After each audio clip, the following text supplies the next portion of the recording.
কুমিল্লায় বেড়েছে ডেঙ্গুর প্রকোপ। গত ২৪ ঘন্টায় ডেঙ্গুতে আক্রান্ত হয়ে বিভিন্ন হাসপাতালে ভর্তি হচ্ছেন ৩০ জন। কুমিল্লা মেডিকেল কলেজ হাসপাতাল থেকে বিস্তারিত জানিয়েছেন প্রতিনিধি হুমায়ুন কবির জীবন।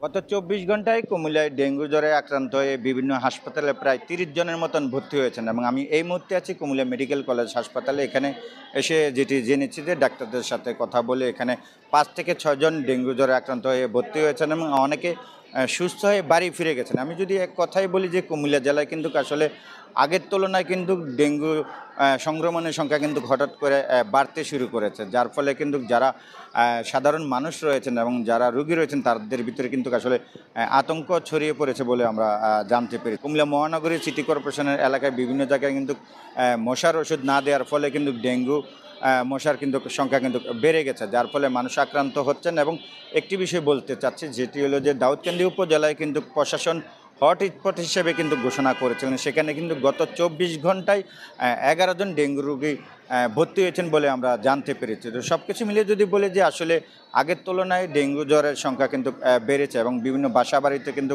আমরা খবর পেয়েছি যে আসলে বিভিন্ন জায়গায় মশার কারণে কিন্তু এই ডেঙ্গু জ্বরের সংখ্যা কিন্তু বাড়ছে। মূলত আসলে যারা সাধারণ মানুষ রয়েছেন, সাধারণ রোগী রয়েছেন, তারা দাবি করেছেন যে কুমিল্লা সিটি কর্পোরেশনের এলাকা, পৌরসভা এবং বিভিন্ন উপজেলা যেন মশা নির্দেশনের যে ওষুধ সেগুলো যেন ছিটানো হয় এবং তারা যেন কার্যকরী সচেতনমূলক কার্যক্রম করে, সেটাই তারা চাচ্ছেন। তো এই ছিল কুমিল্লা থেকে আমার কাছ থেকে সর্বশেষ।